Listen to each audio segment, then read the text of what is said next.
शिव महापुराण के अंतर्गत नर्मदा रेवा खंड में स्कंद पुराण के वर्णन आता है। रेवा खंड स्कंद पुराण के रेवा खंड में वर्णन आता है कि जब कोई संसार का मनुष्य शंकर जी की कथा में शिव के मंदिर में माई रेवा के तट पर भगवान शिवालय में या शिव महापुराण में किसी का मुख भी अगर झूठा करा देता है तो उसका भंडार स्वयं भोलेनाथ भर जाता है। इसीलिए आपने देखा होगा कई लोग बिस्कुट लेकर आते हैं, कोई अपने घर से पोहा बना कर लाता है, कोई भजिया बना कर ले आता है, कोई तिल्ली का लड्डू ले आता है, कोई खिचड़ी बना लाता है, कोई बिस्कुट, कोई टॉफी, कोई सामान लाता है और एक दूसरे को थोड़ा थोड़ा मुख झूठा करा देते हैं। कोई लोग पानी के पाउच बांटते हैं, कोई पानी की बोतल बांटता है, जो जिससे बन जाए। कोई घर में थर्मस में चाय बना कर ले आता है, 10-20 लोग जो पास में बैठे रहते हैं उनको चाय पिला देता है। अर्थात मुख झूठा कराने का वर्णन भी हमारे यहाँ स्कंद पुराण के रेवा खंड में वर्णन आता है कि जो माँ रेवा के तट पर भगवान शिव की शरणागति में, शिव के शिवालय में, शंकर की कथा में अगर आए हुए शिव भक्तों को यदि मुख भी झूठा करा देते हैं तो उसके मृत्यु का भरोसा नहीं है। पहले तो गारंटी भी थी कि 100 साल जी जाओगे, आज के जमाने में तो ये भी पक्का नहीं है कि कितने में निपट जाओगे। कब तुम्हारी फाइल निपट के जमा हो जाएगी किसको मालूम है? किसी को नहीं मालूम। पहले चिंता थी, पहले टेंशन नहीं होता था, अरे अभी तो बहुत जिएगा, 80 साल चलेगा, 90 साल चलेगा, 100 साल चलेगा। अब तो मालूम ही नहीं पड़ता, पड़ोस में सूचना मिल जाती, अटैक आ गया, अभी तो देखा था 8 दिन पहले ही तो मिली थी, उससे बढ़िया था, क्या हो गया, उनके घर की बहुत अच्छी थी, उसको क्या हो गया, मालूम पड़ा, चलेगा। मालूम ही नहीं पड़ता कब, कौन, कहां, कैसे चले जा रहा, किसको मालूम, किसको पता।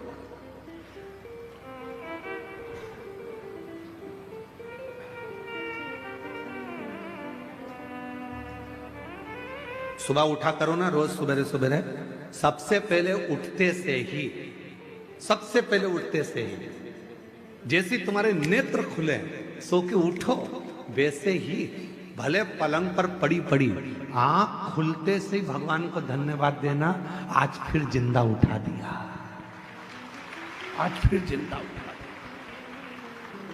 मालूम पड़े रात को सो रही थी और निपट गई तो किसको मालूम,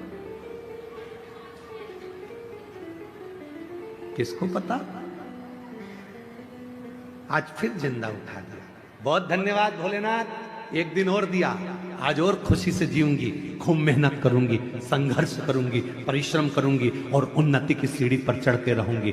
पर कल भी ऐसी कृपा करना, नहीं तो मालूम पड़े निपटा दे।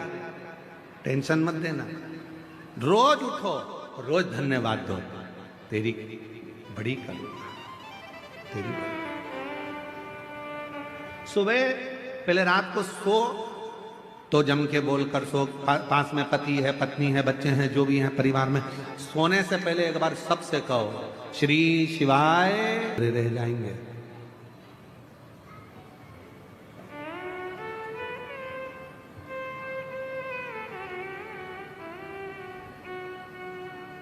कई लोग तो हमसे भी कहते हैं, सियोर वाले महाराज तुम इतना सोना वोना पहन के कथा वाचते हो।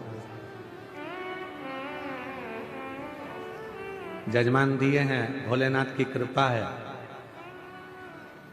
शिव की करुणा है, जोड़ जोड़ के तिजोरी में धर जाएंगे, बाद में औलाद पहनेगी, अपन ऊपर से ताकेंगे, हमारी चेन तुम पहन रहे, हम तो पहन ही नहीं पाए। अलमारी में जितने कपड़े रखे हैं निकालो, पहनो, कल का बिल्कुल भरोसा नहीं है कि पहन पाओ कि नहीं पहन पाओ।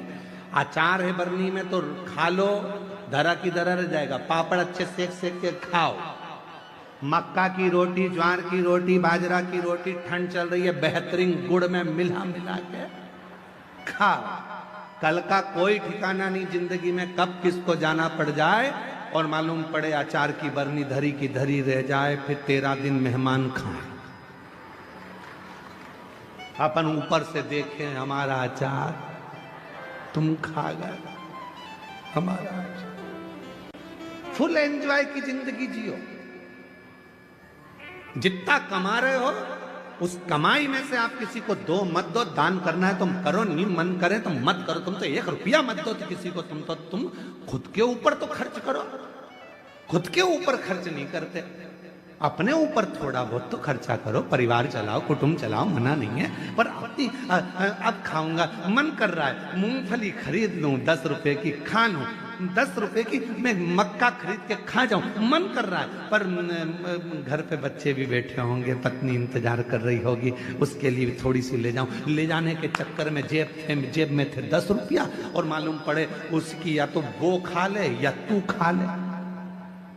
पर मन कर रहा है बच्चों के लिए ले जाऊं, पत्नी के लिए ले जाऊं, बुजुर्ग के लिए ले जाऊं, घर में सबके लिए ले जाऊं। मैं कैसे तो लेकर जा रहे थे, और ले जा रहे थे हाथ में धर के मूंगफली। आ गया पीछे से मंकी, बंदर, और मूंगफली की पुड़िया छुड़ा के ले गया। ना लीलाबाई के काम आई, ना कमलेश के काम आई। मूंगफली बिमलेश का भाई खा गया, ले हो गया। डरा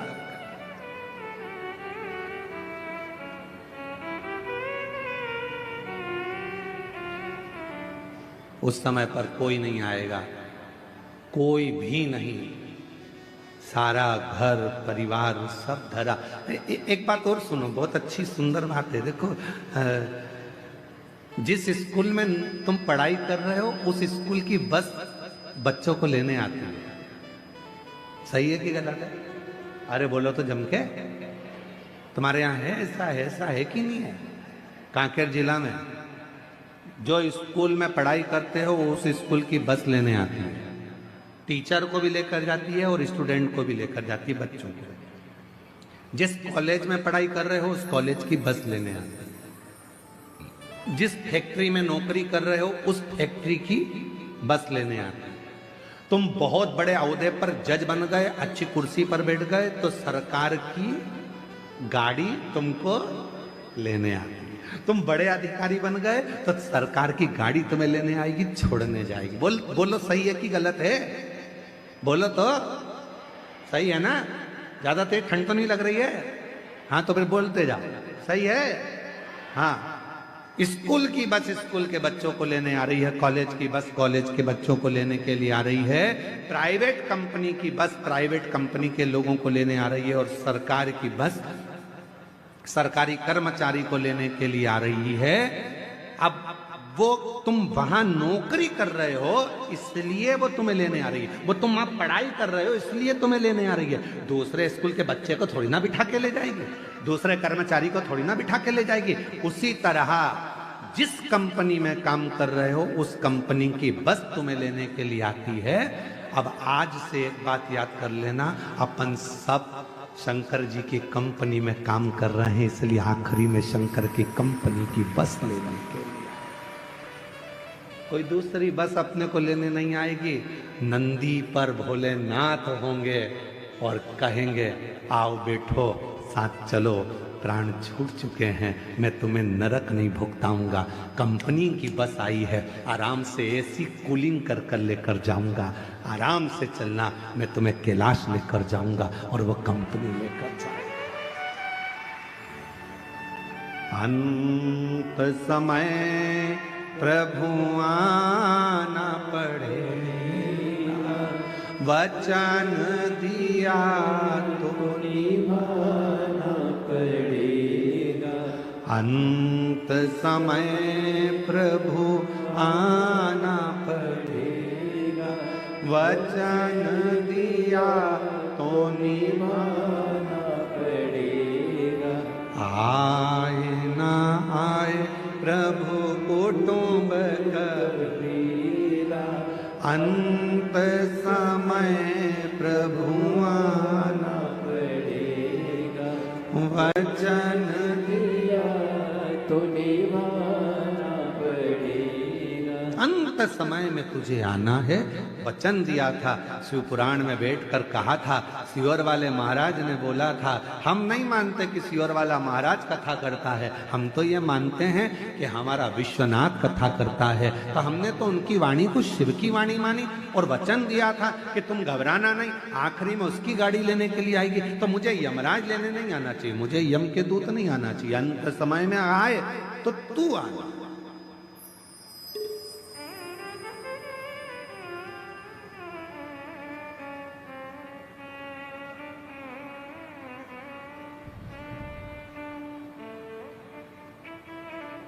आजादी आएगी न सोना काम आएगा।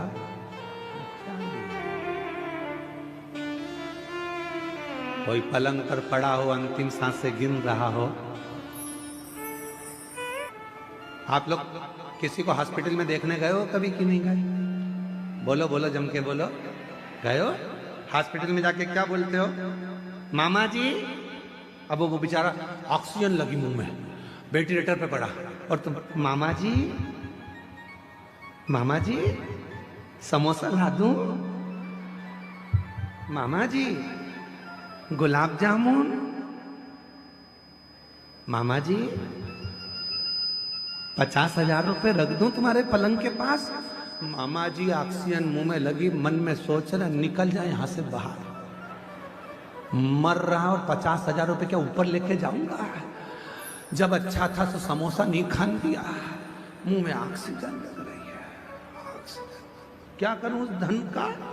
मरने वाले व्यक्ति को ना समोसा चाहिए, ना गुलाब जामुन चाहिए, ना तुम्हारा धन चाहिए। मरने वाले व्यक्ति को तो केवल शिव का नाम चाहिए कि वो बचा लाए, काल के ग्रास से छुड़ा कर लिया है। अकाल मृत्यु वो मरे जो काम करे चंडाल का, और काल उसका क्या बिगाड़े जो भक्त हो महा काल का। अंत समय में उसको चाहिए कि कोई ऐसा मिल जाए जो मुझे श्वास ला कर दे दे, कोई ऐसा मिल जाए मेरी ऑक्सीजन ला कर दे दे, कोई ऐसा मिल जाए कि मुझे ठीक कर दे। मुझे धन नहीं चाहिए, समोसा कचौड़ी नहीं चाहिए, 2 एकड़ जमीन नहीं चाहिए। केवल अंतिम समय में भगवान से प्रार्थना करता है कुछ श्वास और दे दो, और वो श्वास परमात्मा कहेगा मैं देने को तैयार हूं, पर एक बात याद रखना कि तूने अपनी श्वास को क्या बढ़ गए। कॉलेज स्कूल में बच्चों को पैसा कमाने का तरीका सिखाया जाता है। आज के नए नए फैशन में लोग मोबाइल पर भी पैसा कमाने का तरीका सिखा रहे हैं, पर शिव पुराण पैसा कमाने का तरीका नहीं सिखाती। शिव महापुराण की कथा उम्र बढ़ाने का तरीका सिखाती है, क्योंकि पैसा तो कमा लोगे पर भोग कैसे करोगे? पैसा कमा के रख दिया और निपट गए तो फिर ऐसा भोग करने के लिए शरीर भी तो अच्छा रहना चाहिए, पूरा शरीर पुष्ट रहना चाहिए, पूरा शरीर अच्छा रहना चाहिए। इसलिए निवेदन है, सोफा सेट अच्छा है तो चने खाओ, मूंगफली खाओ, गन्ने को छील छील के खाओ। जब सोफा सेट ही नहीं रहेगा तो चने क्या कूट के खाओगे? अच्छा शरीर, भगवान नाम लो, भजन करो। कई लोग कहते हैं गुरुजी अभी तो हमारी उम्र बची है, अभी तो हम कोई बुढ़े थोड़ी ना हो गए जो भगवान के मंदिर जाएंगे, अभी हम बुढ़े थोड़ी ना हो गए जो शिव पुराण की कथा में जाएंगे। जब बुढ़े हो जाएंगे तो कथा सुनेंगे। हमने कहा ठीक है, बुढ़े होने पर तुम इंतजार करो, उसमें कोई दिक्कत वाली बात नहीं। और फिर कहीं का होता है, हमारे हम जहाँ सीहोर में रहते थे नमक चौराहे पर, वहाँ पर हमारे पड़ोस में एक काकी जी रहती थी। हम उनसे हमेशा कहते काकी कथा में चलो। काकी कहती थी अभी बेटा बेटे की शादी हो जाए, बहू आ जाए, मेरे को करना क्या, उसके बाद तो कथा ही सुनूंगी। 1 साल बाद वो भैया की शादी हो गई, उनकी बहू आ गई। हमने काकी से कहा काकी कथा में चलो। काकी बोली बस बेटा बहू का थोड़ा जाते का समय है, छोरा छोरी हो जाए उसके बाद तो कथा ही कथा। अब छोरा छोरी हो गए, 1 साल बाद फिर कहा कि अब कथा। अब बेटा वो बच्चा छोटा सा है, बेचारी बहू रसोई घर संभाले कि बच्चा संभाले, बस थोड़ा सा बड़ा हो जाए। हमने 3 साल कुछ भी नहीं बोला। 3 साल बाद फिर कहा काकी कथा में चलो। काकी बोली बेटा वो छोरा छोटा सा पाँव ले लिए इधर उधर घूमता है, पकड़ के रखना पड़ता है, ठीक है। अब बच्चा बड़ा हो गया 2-4 साल बाद, फिर हमने कहा काकी कथा में चलो। काकी बोली चलने को तो चलूं पर हमारा कमर से नहीं बैठा जाए रे, नहीं बैठा जाए घुटना से। फिर हमने कहा ब्रेन तो तुम ऊपर सुन लेना, अब यहां सुनकर क्या करोगे भाई, सुनना।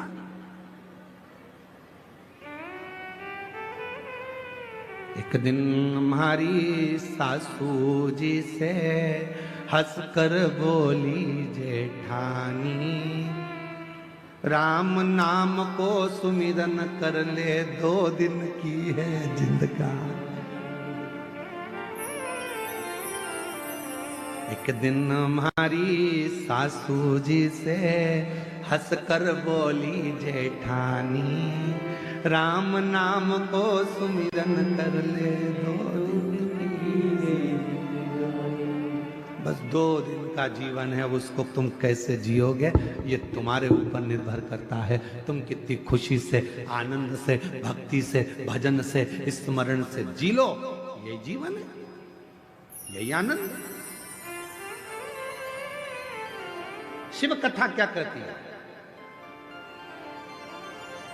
शंकर भगवान बैकुंठ में रह रहे हैं क्या? बोले जम के नहीं। शंकर भगवान के पास में डनलप के गद्दे हैं क्या? बोलते जाओ नहीं। शिव जी के पास सोने के जेवर हैं? नहीं। उनके पास जो जेवर है तुम्हारे घर में आ जाए तो तुम भग जाओ, सांप बिच्छू। ना शंकर भगवान के पास सोने के जेवर हैं, ना शंकर भगवान के पास में डल्लफ के गद्दे हैं, ना शंकर भगवान के पास में बंगला है, ना उनके पास में गाड़ी है। शिव जी से सीखो, खुले आसमान में रहते हैं, खुले आसमान। सांप के जेवर पहनते हैं, कानों में बिच्छू पहनते हैं, मृगछाला को नीचे पहनते हैं, फिर भी अपने परिवार के साथ हमेशा स्माइल देते मिलते हैं, खुशियों में मिलते हैं। इसलिए भगवान शंकर का पूरा परिवार, जब भी हमारे यहाँ कोई मंगल कार्य होता है तो उसमें हमारे भगवान शंकर के पूरे परिवार को बुलाया जाता है। आपके यहाँ ऐसा होता है कि नहीं होता हमको नहीं मालूम। शादी के पहले गणेश जी नोते जाते हैं, तुम्हारे यहाँ नोतते हैं? पूछते हैं? शादी के समय पर माता पूजन होती है, मतलब शंकर जी का पूरा परिवार हमारे घर के शुभ कार्य में उनको बुलाया जाता। क्यों? क्योंकि वो जैसे भी हैं अपनी मस्ती में रहते हैं, मंगल आनंद में रहते हैं। मंगल इसलिए शादी में सबसे पहले अगर कोई वो गाना गाते हैं, क्या बोलते हैं उसको, दूल्हे को क्या कहते हैं शादी में? बन्ना। और दुल्हन को बनी। दूल्हे को बना, दुल्हन को बनी, और दोनों में ही नहीं बनी तो काय का बना और काय की बनी। है? तो वो जब दोनों के लिए वो गाते हैं ना भजन, रात्रि को शादी में 8 जब फ्री हो जाती हैं जीजियां, तब आराम से ढोलक ले लेके बैठ जाती हैं और खूब प्रेम प्रेम से गाती हैं उसको, बहुत जोर जोर से। बना जी दिल्ली जाना जी, वहाँ से लहंगा लाना जी, बनी फिर पहन के आएगी, फिर यूं इतराएगी, फिर गाना गाएगी, झुमका गिरा।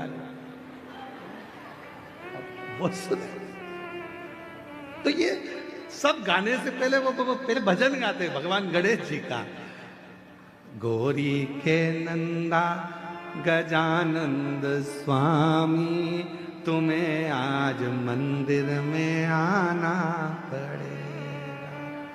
गौरी के नंदा गजानंद स्वामी, तुम्हें आज मंदिर में तांबा का हंडा में तातो धरो पानी, तांबा का हंडा तातो धरो पानी। गौरी के नंदा गजानंद स्वामी, तुम्हें आज मंदिर में नहाना पड़े। गौरी के नंदा गजानंद स्वामी, तुम्हें आज मंदिर में नहाना। सोने की